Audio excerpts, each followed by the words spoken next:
Are you tired of spending too much of your hard-earned money at the supermarket? Are you dreaming of farm fresh eggs, homegrown veggies, and homemade everything? Well, welcome to Ditch the Store, where we break free from supermarket dependence and take back control of our food and household essentials.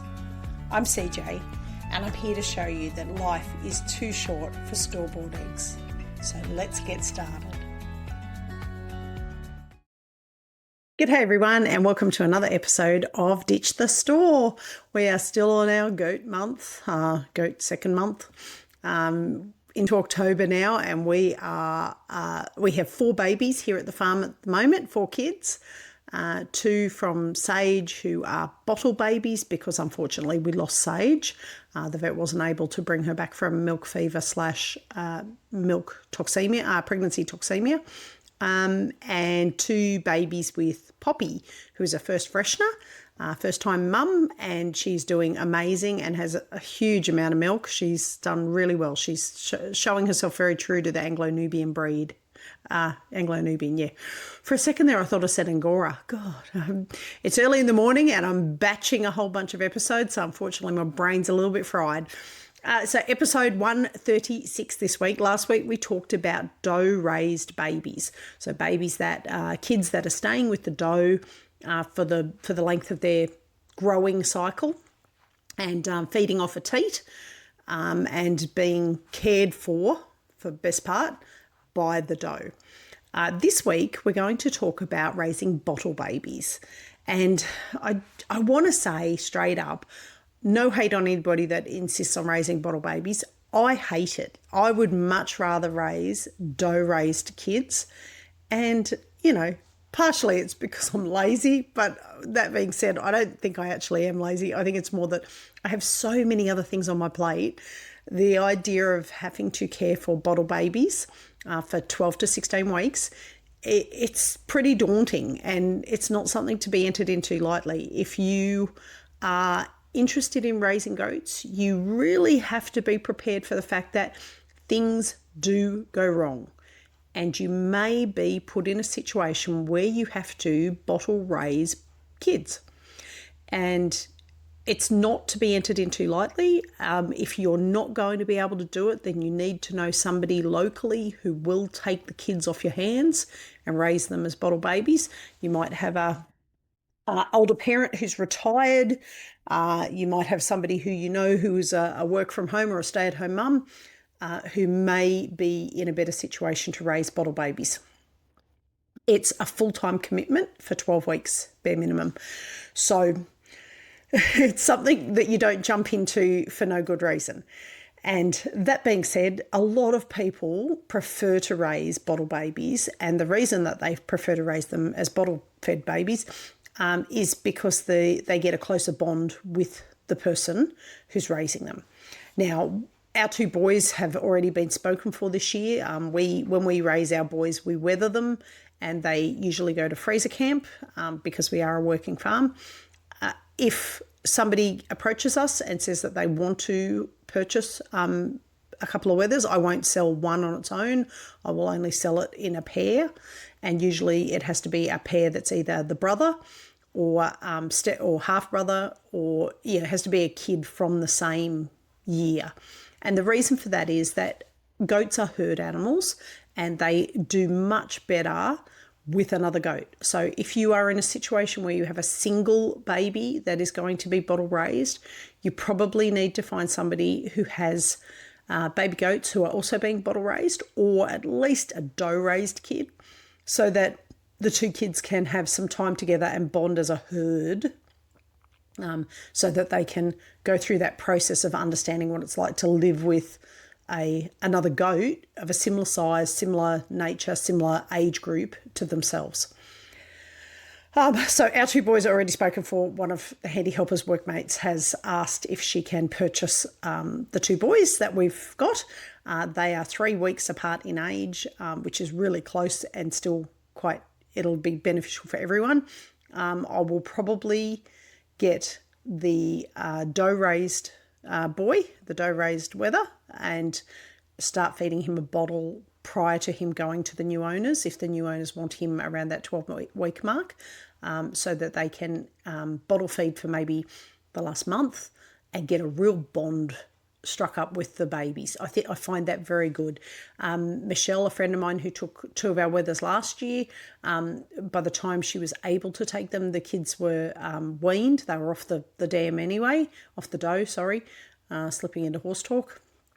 They were off the dough, and so she didn't have to bottle feed at all, which probably worked well for her because she had enough on a plate. She just moved to her new farm at Jarrah Park. So she's up there with 2 of our boys who are now a year old, and she sent me a photo the other day, and they are the kings of the farm.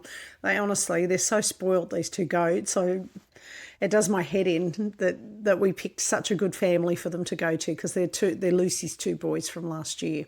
Anyway.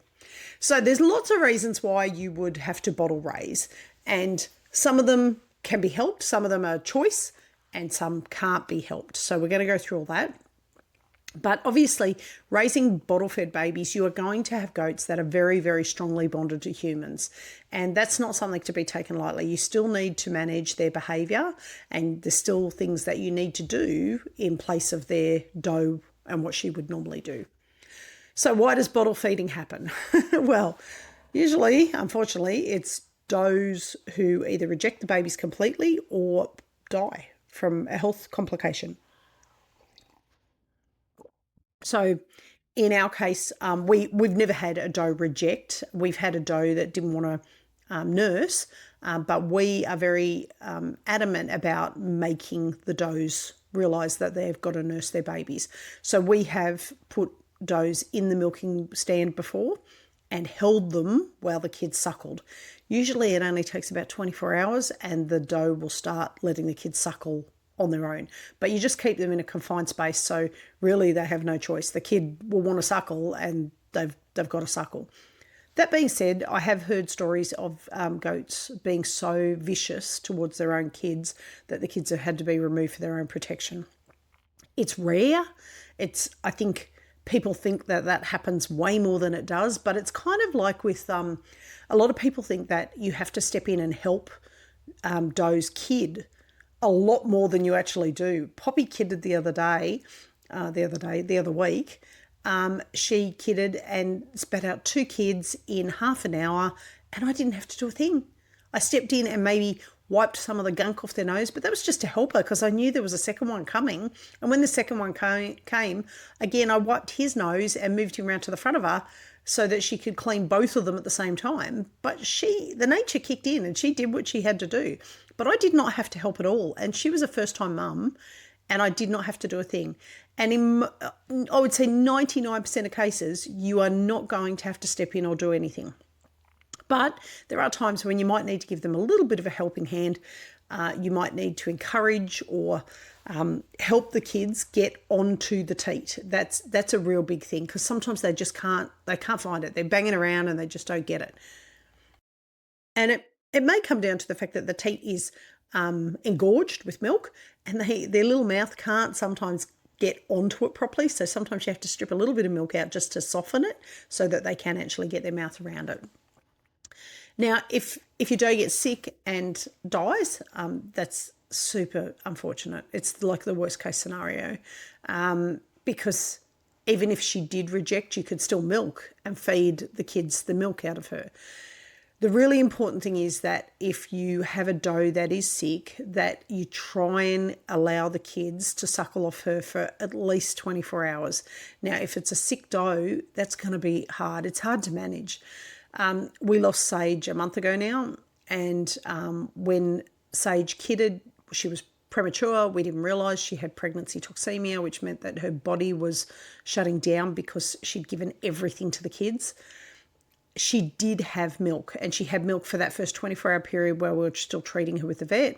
So we were encouraging the kids, and little is now, we called him Cookie, but he's now Dougie. Dougie was being held up to the teat in order to allow him to drink because he couldn't stand up properly because he was so weak. But he got 24 hours of colostrum in, and it's made the world of difference because within 24 hours he was standing on his own, suckle reflex was super strong, and he started to pep up. So that colostrum is just vital for young kids. So if you can get the colostrum out of mum to give to them, great. If you can't, there are alternatives. The main thing is you need to get milk into them. Even if it's not colostrum, you still need to get milk into them. But getting colostrum into them makes such a world of difference to them. If you can do it, do it. Now, another reason why you might have to bottle feed is multiples. Mum just can't keep up.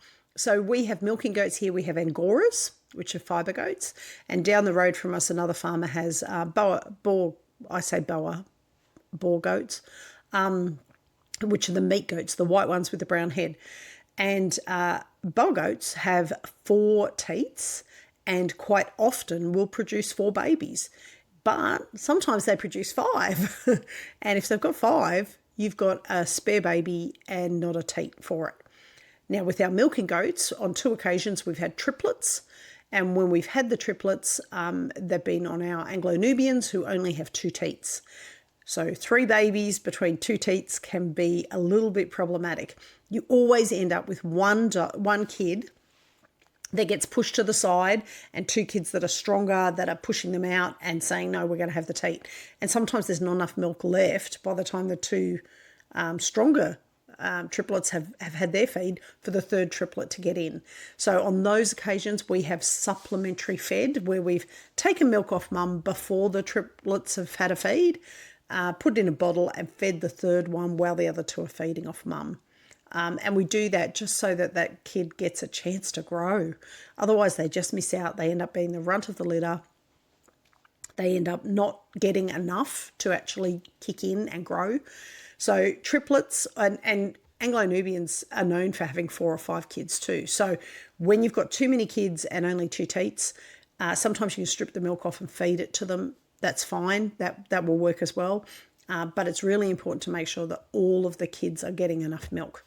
If you have to bottle feed in order to make sure they get enough milk, so be it. That's better than a dead kid. Oh, I've got the yawns on suddenly. Excuse me. Okay, another reason why you might have to bottle feed is weak or premature kids. And certainly we were concerned about that with Sage's 2 kids. They were premature, but the little girl, the little doeling, she had a really strong suck reflex right from the get-go, so she was trying to get on. The little boy did not have a strong suck reflex. I actually didn't think he would make it. He was lying flat like he was dead when I found him in the paddock, and he was so cold. And they won't get a suck reflex happening really strong until they warm up. They've got to be at a correct body temperature in order for their body to kick in and do all the things that a goat kid would do. So when we found him, we brought him up to the house. I shoved him into my jumper. We brought him up to the house. We had the fire going at the time. We kept him inside for a couple of hours.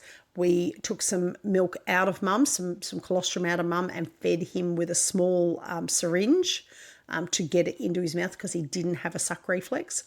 Once he warmed up and he got a little bit of colostrum in and realised that what it tasted like and that it was good and that his body obviously needed it, he started to get a suck reflex. Now, he still couldn't stand properly, but he had a suck reflex. So we then took him out and held him up on the teat and he got some colostrum in. Now, as she went downhill over the next 24 hours, the kids had fed off her with colostrum, but we could see she was going down. The vet had given us other injectables and other glucose syrup to try and get into her, to try and get her back up because she'd gone down at that point, and we couldn't get her back up. And I was not going to risk trying to put the kids on her when she was obviously so unwell. So at the 2-day mark, we started bottle feeding them.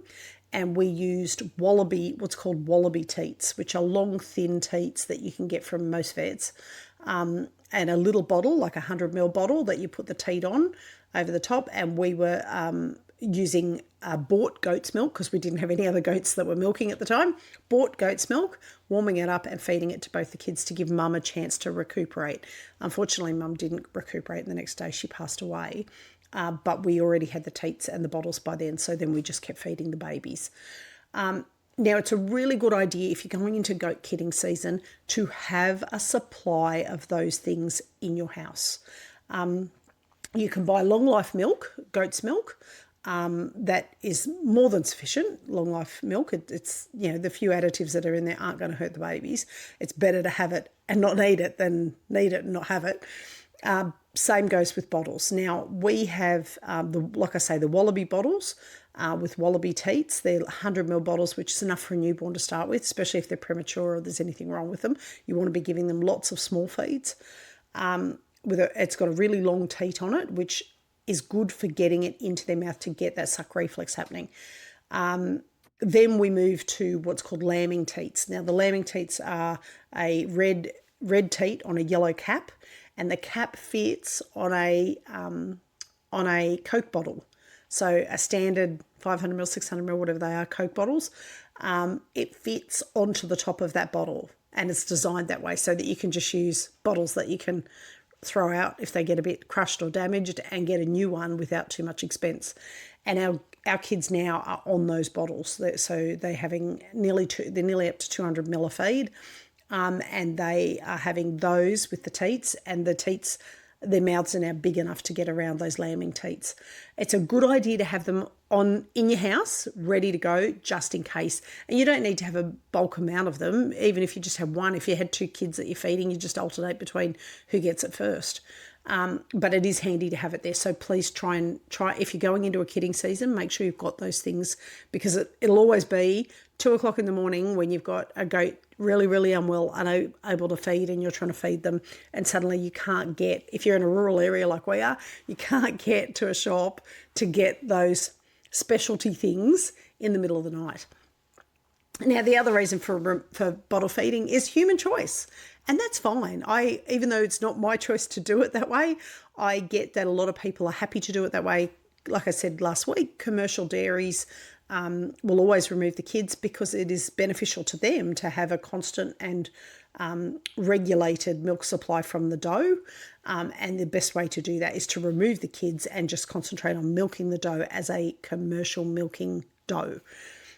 So it does give you some closer bonding. It's easier milk collection as far as off the doe. You can just milk her out completely and then feed what you need to the babies. But it's also quite handy for parasite control. And I did touch on this last week. When kids are raised in the paddock with the doe, you do have to be more mindful of the fact that parasites from mum will transfer over to baby. Now, she will also give them some immunity to certain things, but there's things like Barber's poleworm that there's no immunity to it. It's a killer.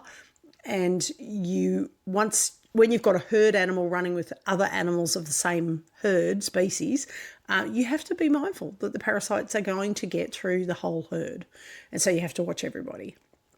Now, I did mention that colostrum is critical. In that first 24 hours, colostrum can last anywhere up to 5 days, but generally the bulk amount of colostrum, the really good nuts and bolts of it, is going to be in that first 24 to 48 hours that you want to be ensuring that the kids are getting the milk off mum. Now, if mum has passed away and you're not able to, like with Sage, we had 24 hours where she was still standing, still producing milk, no problems, and before she became very unwell. And so we were able to get them to feed off her for that first 24 hours. And it gave them a real good boost. It was a great way to start, given, it ended not well. But freezing spare colostrum is vital. And because Poppy's just kidded, and she had an engorged teat that the kids weren't feeding off, I was stripping milk off that, and I have frozen that into ice cube trays, and they will go into bags marked as colostrum. Excuse me.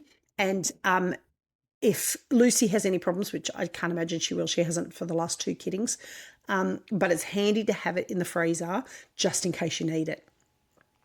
Also, sometimes you'll see people sing out and say, has anybody got spare colostrum, because I've just had a goat or a lamb drop and the mother's passed away. So it's always handy to have it on deck and keep it in the freezer. It is liquid gold, and it's always the emergency times when you don't have it and you want it. Now, there is, you can get powdered colostrum. It's not as good as the real thing. So if you're going to use that, it's good, again, to have it in the middle of the night when you need it and you can't get to a shop. But it's never as good as the real thing. Same goes with the powdered goat milk. I don't use it. I will use fresh goat milk bought from the supermarket.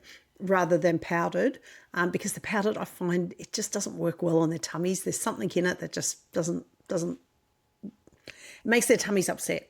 So I'll use it if I have to, but yeah. Now, feeding schedules. And this is where it becomes very labour intensive, and it's not something to be entered into lightly where you just go, oh yeah, I'm just going to bottle raise some babies. You have to be prepared for this, and it is a full-time job. I'm currently just going back to work now, and going back to work with bottle babies is hard work. It's juggling. Thank God the handy helper works shift work, because he's kind of managing somewhere I can't, and then on other days the kids are just going to have to go without a midday feed, which hopefully they'll be old enough by then. They'll be nearly I think they're going to be about 6 or 7 weeks by the time they have to miss a daytime feed. So they'll cope. We'll feed them as soon as we get home, but they'll cope. So raw milk, raw goat's milk is the best. If you've got another goat that is in milk, taking milk off her like I'm doing with Poppy at the moment, I've been taking milk off her and I'm going to feed that back to the kids that are bottle babies here. That's your best option, because that's the closest to what they actually need. Processed goat's milk is the next best, so either long life or fresh goat's milk. The long life I find handy because I can keep it here, and if I don't need it, it's not going to go off. I can just leave it there.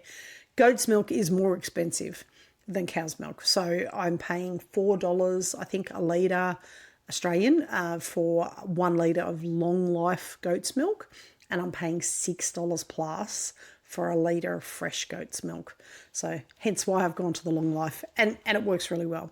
Look, cow's milk and any other kind of milk, any mammal milk, ruminant milk, can be given, or a good quality milk replacer if no goat's milk is available. I've found with the powdered milk replacer, the kids tend to get the scours a lot more. They tend to get funny tummy and get runny tummy, and so end up with runny poos, which is not ideal. It kind of drains them a bit. So that's why I say if you can get goat's milk, definitely use goat's milk. So newborn, literally for the first week, I would say bare minimum, but probably up to the full 2 weeks worth. A newborn needs 5 feeds a day. Now, the way that we were doing it was 6 o'clock, 10 o'clock, 2 o'clock, 6 o'clock, and then 10 o'clock. So that was our system for the first 2 weeks. So as you can see, it's 10 o'clock and 2 o'clock during the day that you have to be feeding them.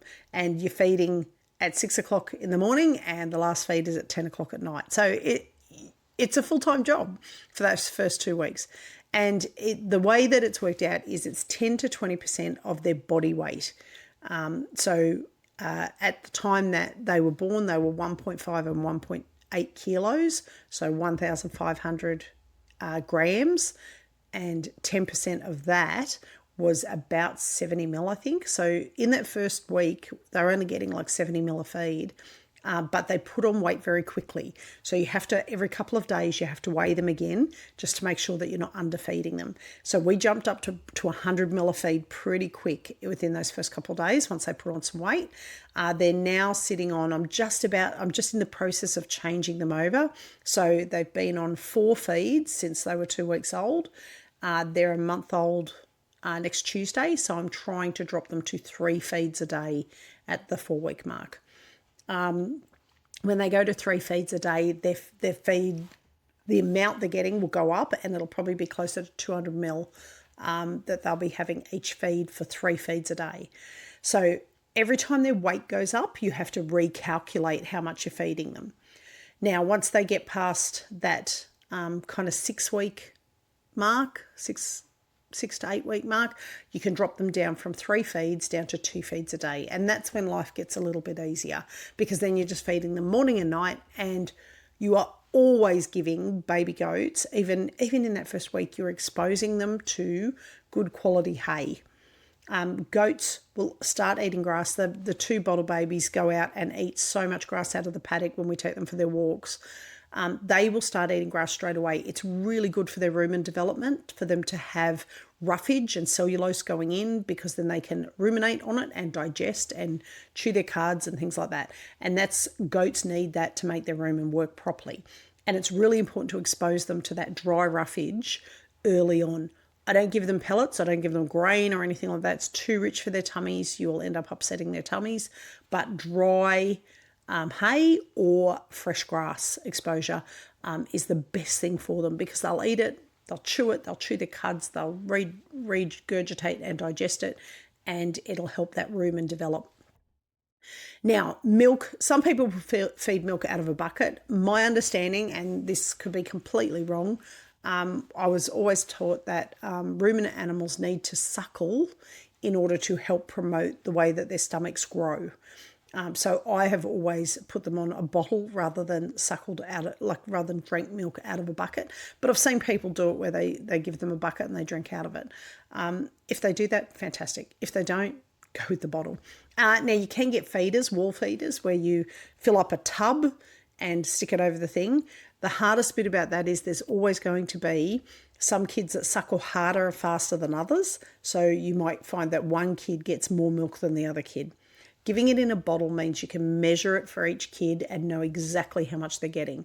And, in the beginning, Cookie and Cream was a lot bigger than Cookie. He was 300 grams lighter than what she was.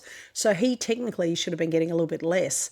And we were kind of just, we dip him down a little bit sometimes, but for the most part, we were trying to put weight on him. But you can't overfeed him.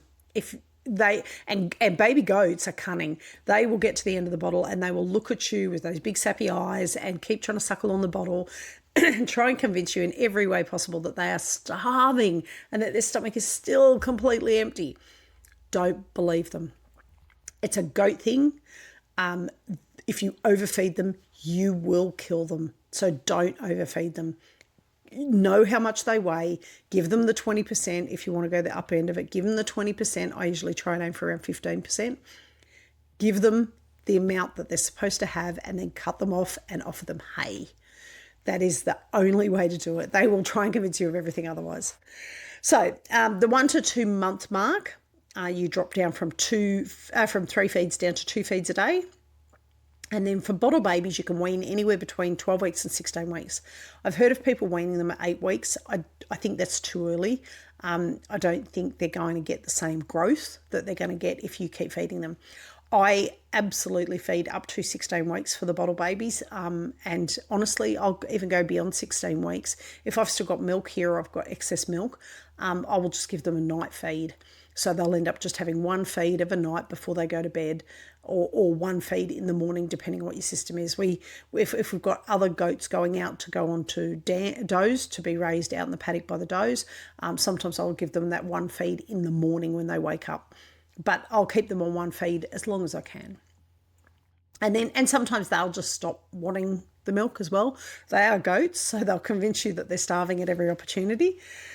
Now, I will post, I've got a spreadsheet that I use, and it's got a calculation for how to work out what their body weight is, what the percentage is that you want to be feeding them, so anywhere between that 10 and 20%, and how to divide it over the number of feeds that you're doing per day, so that you can't muck it up. So I'll post a link to that. I'll do up something so that you've got a link. And I'll post that so you can have a look at it. I was actually in the process of doing up a bottle baby guide that I'm going to offer for sale. It's not going to be for free.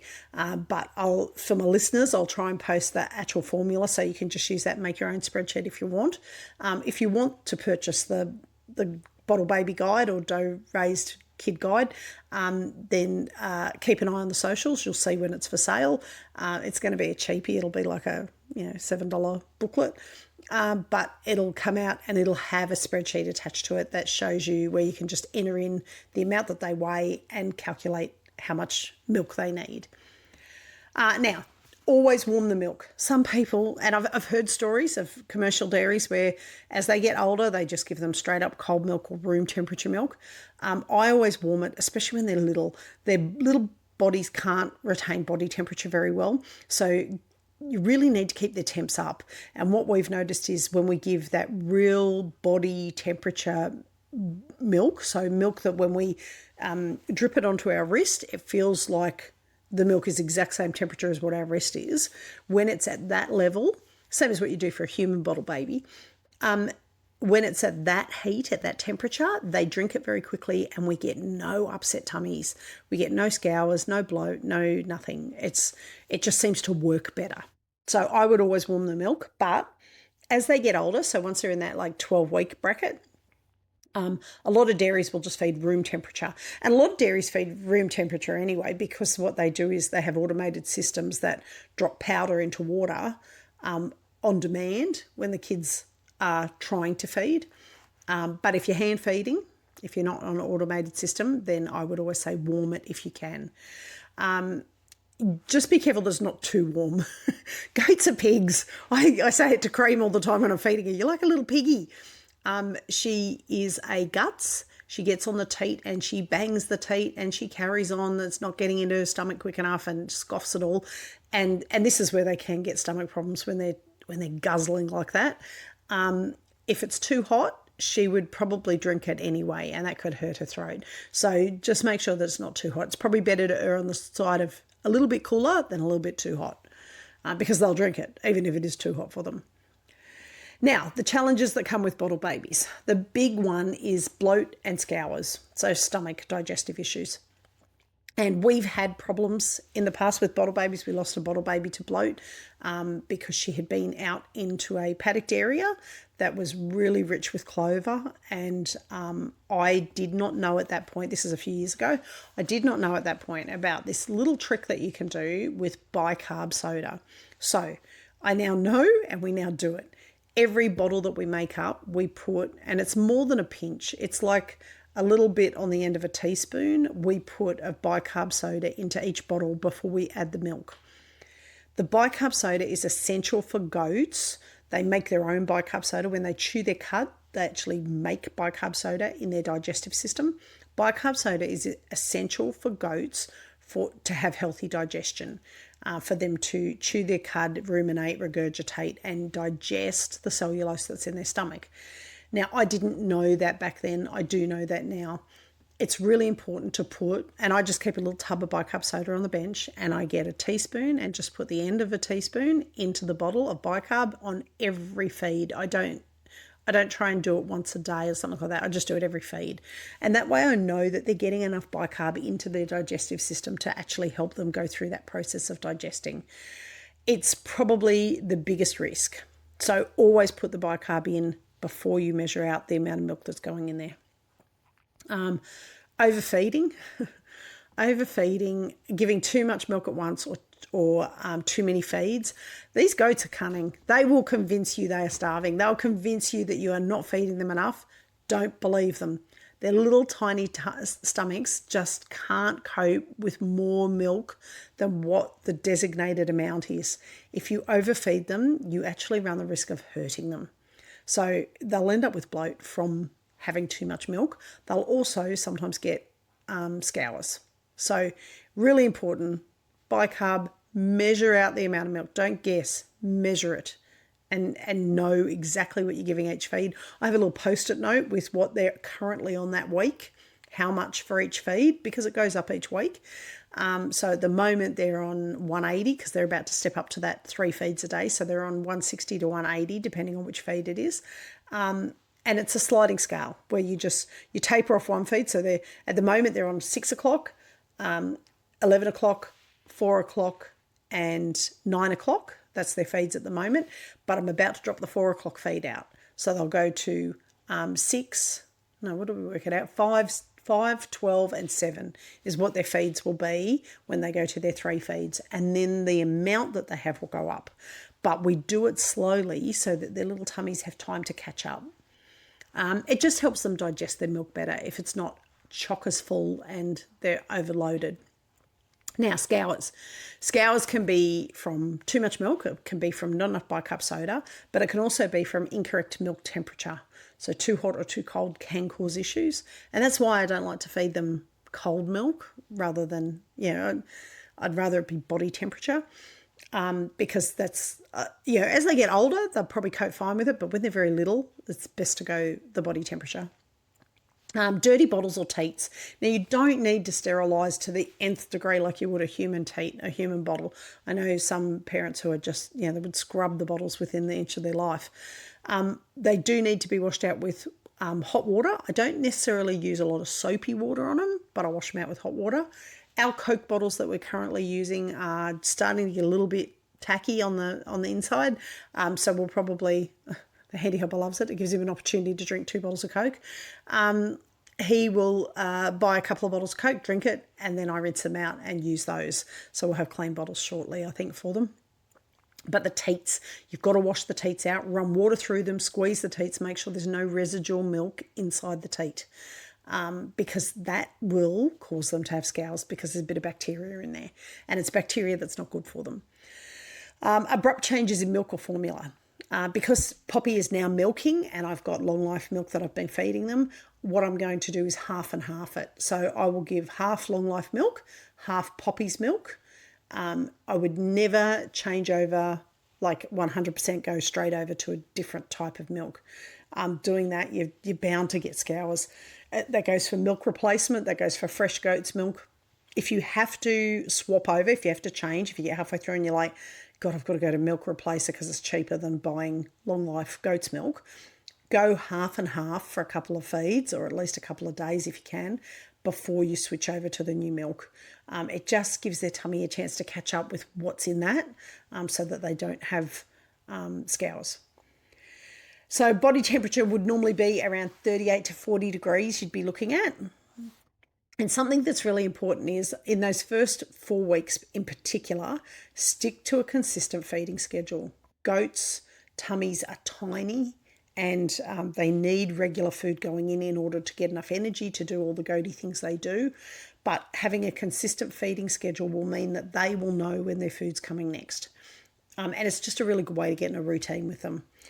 Measure the portions out carefully. Honestly, do not try and eyeball it. I have a set of kitchen scales that I put the bottles on and then measure out, 150, 160, 180 grams, which is the same as meals. Like when I'm pouring it into the bottle, I actually measure it out as I'm pouring it in every single time. If you try and eyeball it, you'll eventually start going over or under and the kids will suffer. Clean and dry the teats after each feed. I actually don't dry them dry. I will sit them in front of a windowsill and let them air dry completely. And because it's 4 or 5 hours between feeds and getting up to 6 and 7 hours between feeds, they do completely air dry between feeds. And just make sure that any milk changes are gradual. So time commitment, as we said, you've got... in that first month is probably the hardest bit. You've got 5 feeds a day for the first 2 weeks, 4 feeds a day for the next 2 weeks, and then you can switch over to the 3 feeds a day, which is what we're working towards now. And then 3 feeds a day up until probably, I would say, at least the 6-week mark you'd want to wait to. If you can go to 8 weeks, great, and then switch over to twice a day for that last month kind of thing before you start going to 1 feed a day. Each feed will include making sure you've got clean bottles, measuring the milk out, warming the milk. Now, whatever you do, do not warm it in a microwave. Boil a kettle, pour it into a tub, and sit the bottles in there. It's the best way of doing it. You just have to kind of don't walk away from it. Walk away for a second, but come back and check them because they will overheat really, really quickly. And then you have to run them under cold water to get them back down to normal temperature. But don't warm them up in the microwave. It destroys the qualities of the milk. So microwave, and also it ends up really hot in the center and really cold on the outside. So it'll feel like it's cold to you and it'll be boiling hot in the middle. Sitting it in a tub of hot water is really the safest way to measure it out and make sure that it's warm enough. And then when you finish feeding, you come back in, make sure you wash everything and rinse it straight away. Don't leave milk sitting in tubs or sitting in teats because that's when you'll have residual milk stuck in there. If you rinse it straight away, you get rid of any of that crud.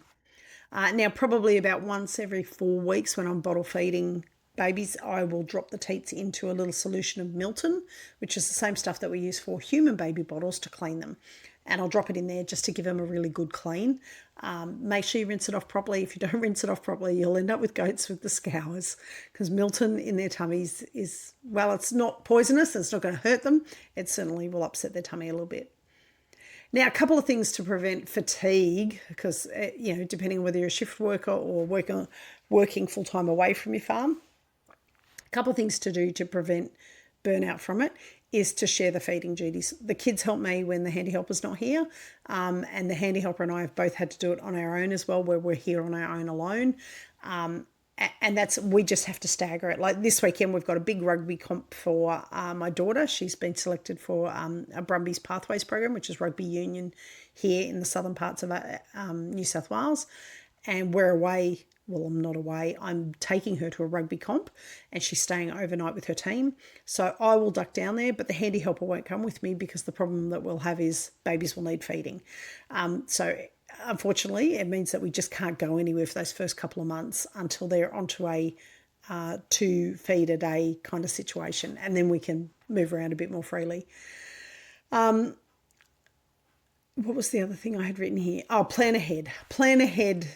Like schedule it out, plan ahead, know who's feeding, because there's nothing worse than turning around and going, oh, you fed the goats at whatever time, and the other person goes, no, was it my turn to do it? Well, I didn't know. So really in the morning, who's going to be home, who's going to be feeding, who's going to duck home to feed, who's going to get home first in the afternoon to give that top-up feed if you've missed the lunchtime one.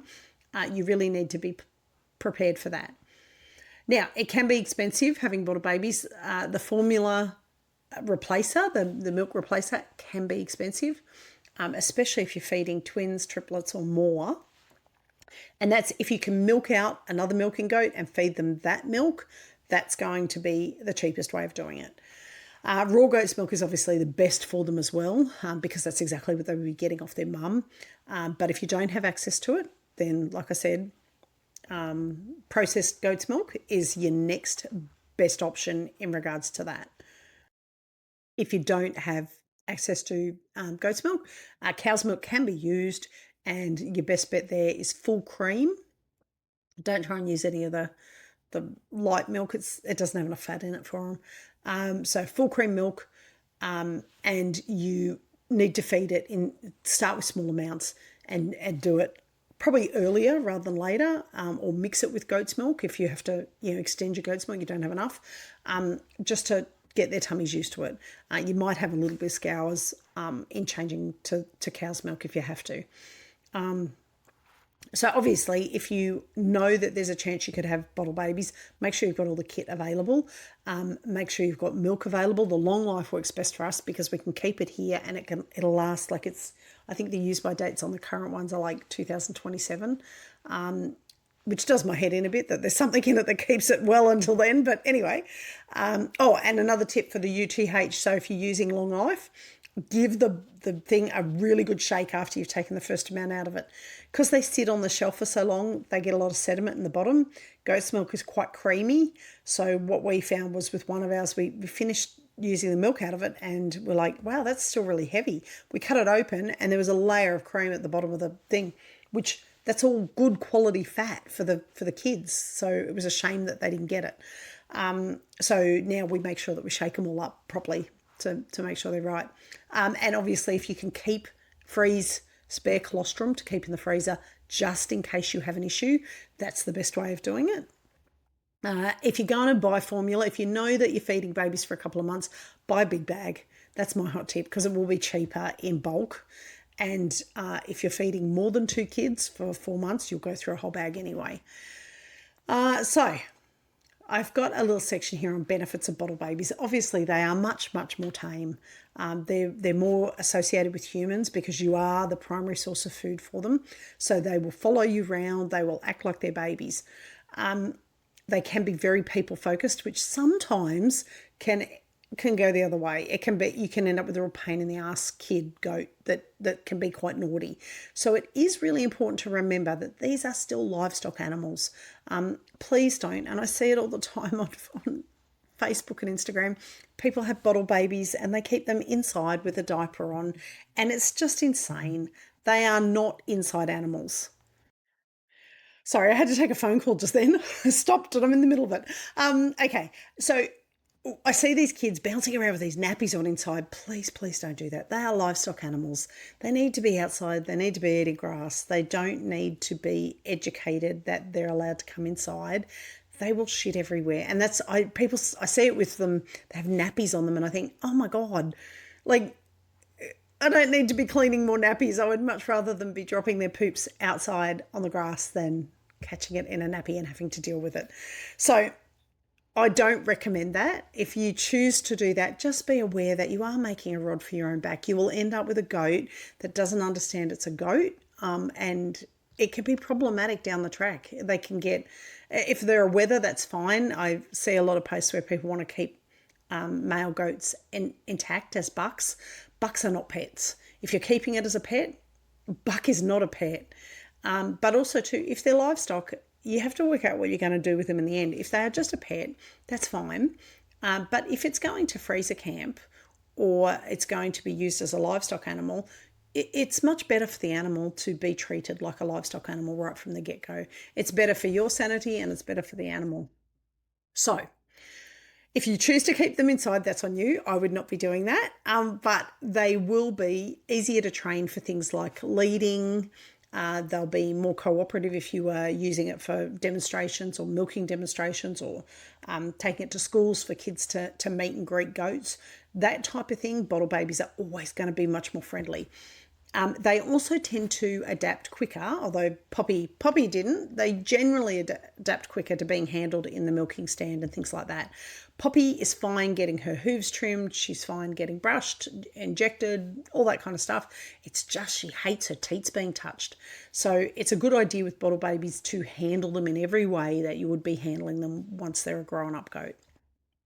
And a hot tip that I have is don't push on a bottle baby's head. So when they try and headbutt you, don't push back and make a game out of it. If you make a game out of it now, when you've got a 50-kilo goat coming at you, making a game of it and headbutting you, you'll regret your choices. What I've found is when they do try to do that to me, I just simply scratch under their chin. And if I scratch under their chin often enough, it feels good for them. They like it. They stop headbutting me. And they start to see me as somebody who doesn't get headbutted. They see me as a person who, scratches under their chin. It makes them feel good. And the headbutting with me stops. They should only be headbutting other goats. That is a goat behavioural trait, and you need to stop it. If you've got kids and you've got a 50-kilo goat headbutting them, the goat will hurt them. So nip it in the bud. Don't make a game out of it. Anything that you don't want as a behavioural trait against humans when they're 50 kilos and a year old, don't start it now when they're 4 weeks old. Stop it, nip it in the bud at 4 weeks and then go from there. Now, milk production. We talked about it with commercial dairies. The reason that kids are separated is for that commercial milk production. It gives them a better consistency of milk. They can get into a real pattern of milking within the first day or two where they are pulling the full amount of milk out of these goats for commercial purposes.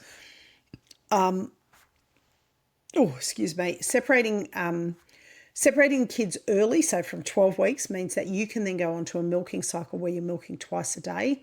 So that's an option too. Now, if you're doing that, obviously you don't need to bottle feed. You could get to the 12-week mark and just wean the kids off. And at 12 weeks, they're more than capable of coming off. They're already eating and everything like that. What else have I got here? Commercial dairies. And look, even though I don't do it, there's nothing wrong with removing the kids for the purposes of getting as much milk as possible. There is absolutely nothing wrong with doing that. You just need to be prepared for the fact that you will be milking morning and night, and you have to strip them all the way out. To start with, they will try and hold some of their milk up for the kids. So you really have to keep milking, and sometimes you have to bang on the udder a little bit to get them to drop their milk down. Not hard. You're not punching them in the udder, just tapping it. And that will get them to drop their milk down so that you can milk it all out. So that's bottle babies in a nutshell. As I said at the beginning, it's not my preference to raise bottle babies, but I think anybody who's breeding goats needs to be prepared for every possible outcome. So if you are breeding goats, you need to be at a stage where you go, well, I'm prepared for it. If I have to raise bottle babies, I can. I've got the equipment here. I know what I'm doing. I've thought about where I'm going to keep them. Oh, that's something I didn't discuss. You do need to keep bottle babies safe. They are like all goats. They will climb and jump. So you need to have a separate area for them. They don't have a mum to protect them in the paddock. So you can't really put bottle babies out with adult goats in the paddock until they're big enough to defend themselves, which would be around that 16-week mark. So bottle babies do need to be kept separate. The lucky bit is if you have some other babies, even if they are doe raised, of a night time, all the babies can go in together. And then of a daytime, you just need to separate the bottle babies into a paddock that's safe and secure away from other adult goats. Forgot to mention that. There you go. Another hot tip. Anyway, that is it for this week. I think next week we're talking about how to milk a goat, which is going to be weird talking about it on a podcast, but there's some things that you need to be aware of, and we'll go through that. And it's not as hard as you think. I've had a few people reach out to me and say, can you make more videos? And I will. Once Poppy calms down on the milking bell, I'll make some videos so that people can see how I milk. But it's really not as hard as you think. And once you get into a routine with it and a pattern and a system, it works quite well. Anyway, that's it for this week. Talk to you all next week. Bye for now. Well, that's it for today's episode of Ditch the Store. If you're loving the journey to self-sufficiency, be sure to subscribe. You can also leave a review for us or share this episode with a friend who's ready to break up with their supermarket. If you've got questions or success stories, we'd love to hear about them on the socials. You can also find me at www.mojohomestead.net. Until next time, keep raising, growing and making. And remember, life's too short for store-bought eggs.